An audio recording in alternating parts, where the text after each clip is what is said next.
Hello again. Welcome to the second part in the Connect, Relate, Grow CRG parenting course.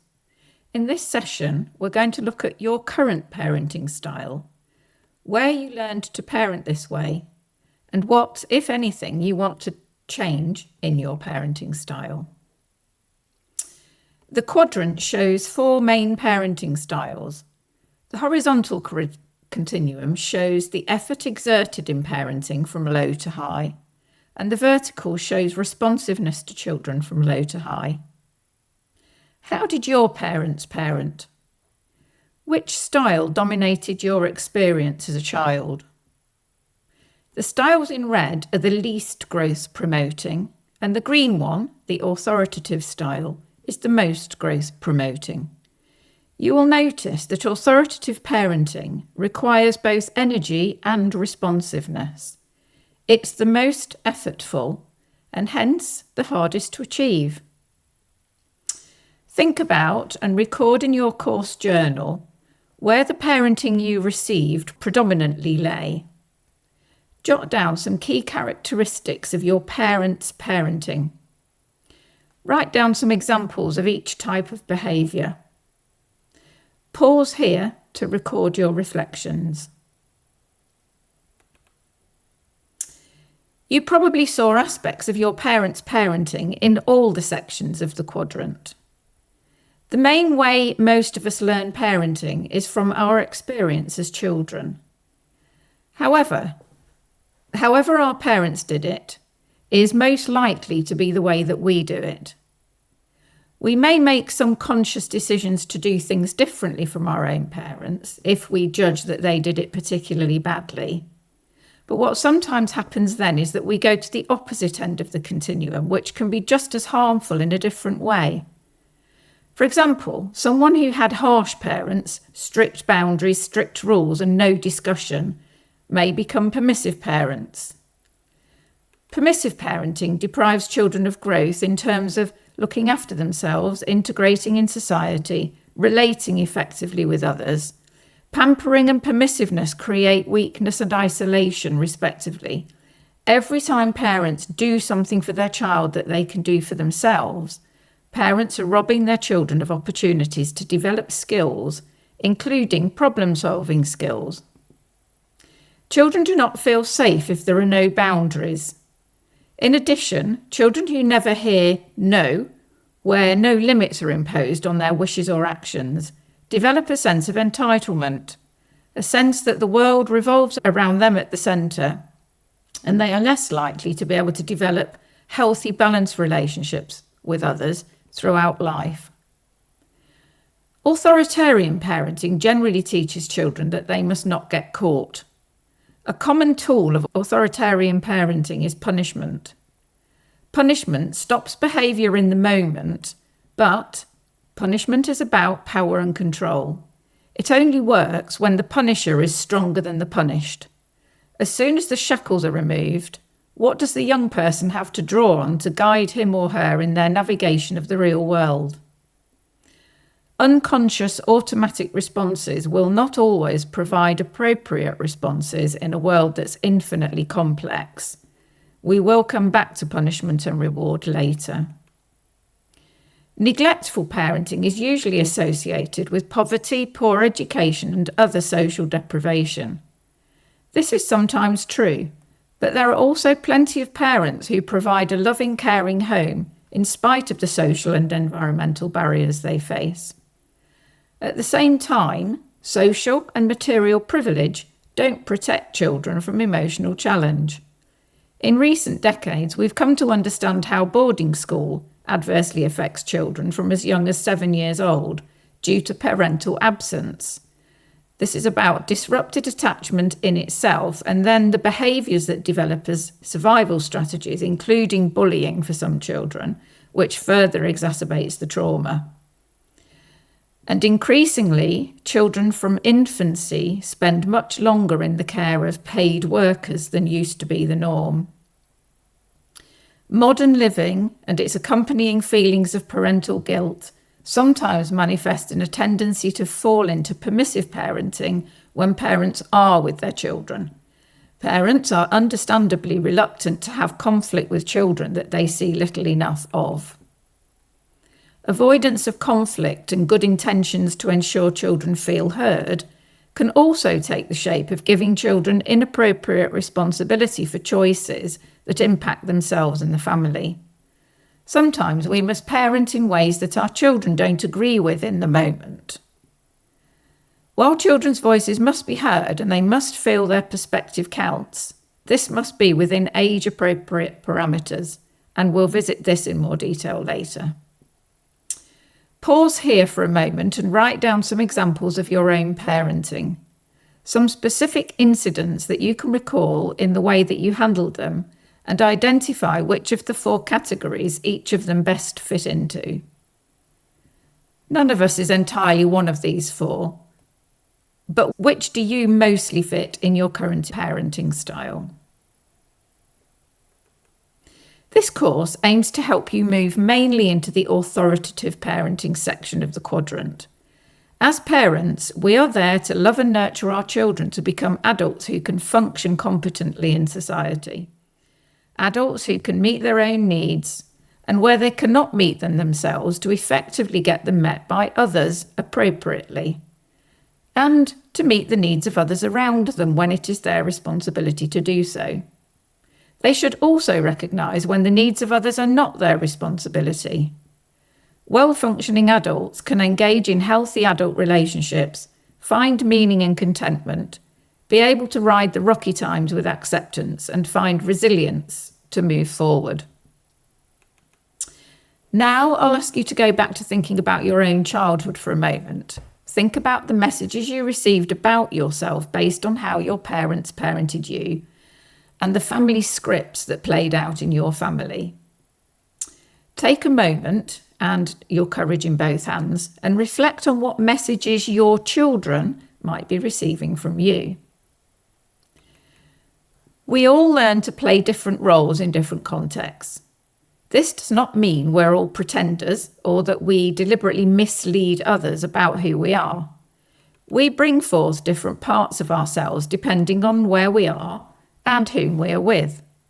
Sometimes we work harder to be the person we think we need to be in some contexts and are more relaxed in other contexts. All of these selves are our true selves. None of us is one-dimensional. Imagine a doctor in his surgery presenting the same self he is when he's with his village cricket team, when they're in the pub after winning the match on a sunny Sunday. That version of him would not be appropriate in the professional context. Even in our families, we are a particular version of ourselves. From very young, we're identified by others explicitly and by the messages we receive, with certain characteristics or ways of being. Children in the same family have quite different roles and scripts. Being brought up by the same parents does not give siblings an identical childhood experience. Think about and reflect on these questions. Were you identified in a role when you were young? Were you stubborn, a picky eater, the bossy one, intellectual, sporty, shy, talkative? What's the message you received about yourself in terms of how your parents saw or felt about you? Did you become that person? Did you play the role? Have you ever felt your parents don't really know you, that they don't see all of you? Who were you in your family of origin? As an adult, do you see yourself in those terms? Do you feel secure in your identity, or do you think you are or wish you were someone else? The identities our parents give us are sometimes positive and sometimes negative, but always limiting. How our parents identify us becomes our script, and we learn how to act it out to effectively get our needs for love and belonging met. And throughout life, we replay the same roles in relationships over and over again. Often our scripts are not the most effective way to get our needs met when we're adults, but without another option, we need to learn new options before we can experiment with them. We tend to do the same thing over and over. Labels limit, they infantilize, they invite different treatment, they categorize and divide, and they define narrowly. Our children need to feel free to discover and explore their own identities, and as parents we must take care to notice all of the aspects of who and how our children are. And we must love them unconditionally for all those parts, even when we struggle with liking them. In thinking about ourselves as parents, we need to think first about who we are as people. If I ask you to introduce yourself to me, do you have a list of characteristics that you can reel off to immediately give me a good understanding of you? Or do you take a moment to think about which aspects of you are relevant in this situation? Maybe because of this context, you're more likely to tell me who you are as a parent, your beliefs for parenting, and your goals for your children. But is that the only you? Here's another pause for reflection exercise. Make a list of your own characteristics and attributes and then ask yourself, are they always true? And how would it be to adopt some others? What others would you like? What do you model to your children? Do you live your values? Who do your children see? Pause now and resume when you've finished your reflections. Now we're going to focus a little bit on your own childhood. Take a few minutes to record in your journal the answers to the questions on this slide.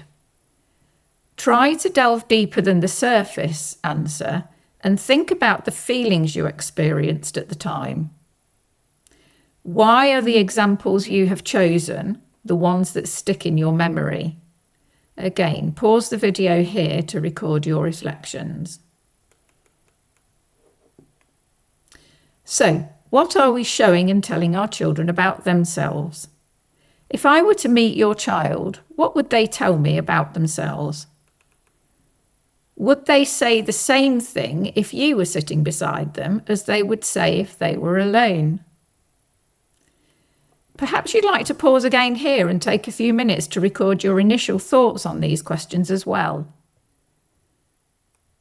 What are the skills and characteristics you want your child to have to be happy, functioning, contributing adults? And what are your value priorities? Again, take a few minutes and I'll see you when you've recorded your reflections.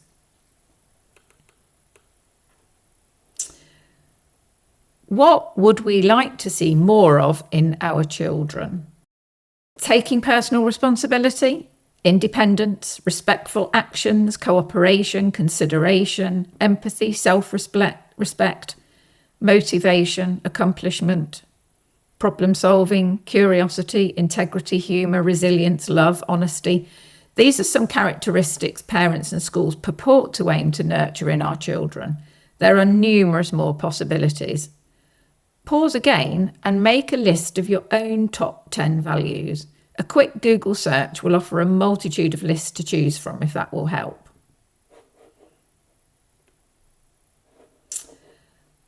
Are we modelling these values and characteristics? Are we really behaving in ways that inspire others to develop and display them in their responses towards us? Are we really listening to the perspective of our children, letting them know they're heard, even if we disagree or their demands are unreasonable? Put yourself in their shoes for a moment. If a friend or colleague dismisses what you say or talks over you or tells you to be quiet, how does that feel? Do we give children the space to express what they feel, or are we lecturing and showing them their perspective doesn't matter? I'm assuming you were prompted to be here because there's something about your child's behaviour that you would like to change. Message number 1 is, we cannot change other people. We can only change ourselves in ways that change the dynamic we enact in relationship with others. And by changing ourselves, we can impact the responses we receive from others. In order to elicit different responses from and outcomes for our children, we need to be prepared to make changes to the way we do things as parents. To make change, we need to parent more consciously. In general, we parent unconsciously. While we probably do certain things based on well thought out rational beliefs with good intentions, the majority of what we do is unconscious. It needs to be. We don't have time to be thinking about every single move we make with our children. We'd never get anything else done. However, when we notice that things are not optimal or nowhere even close, we do need to put some time and effort in while we make the changes. The process of habit change is hard work, just like learning anything new. Can you think about this process in your professional life or another life skill, for example, learning to drive? It's a hard process, but usually worth the investment when we reach the outcome we wanted, which is that we can do it on autopilot. Let's cut to the chase and label our worst parenting as unconscious incompetence. We're all there to differing degrees, and you're here because you want something different and have committed to make change. Our ultimate aim is to move from majority unconscious parenting incompetently to unconsciously parenting competently. And to get there, we need some consciousness in between. In the next video, we will look at the roots of all behaviour in human beings, including our children, particularly the kind that we would like to see less of, and common myths and mistakes in parenting that are obstacles to children becoming the people that we intend to nurture them to be. Without understanding how we arrived where we are, it's difficult to believe in and apply well the principles and tools that will take us to where we want to be. I look forward to seeing you in part 3.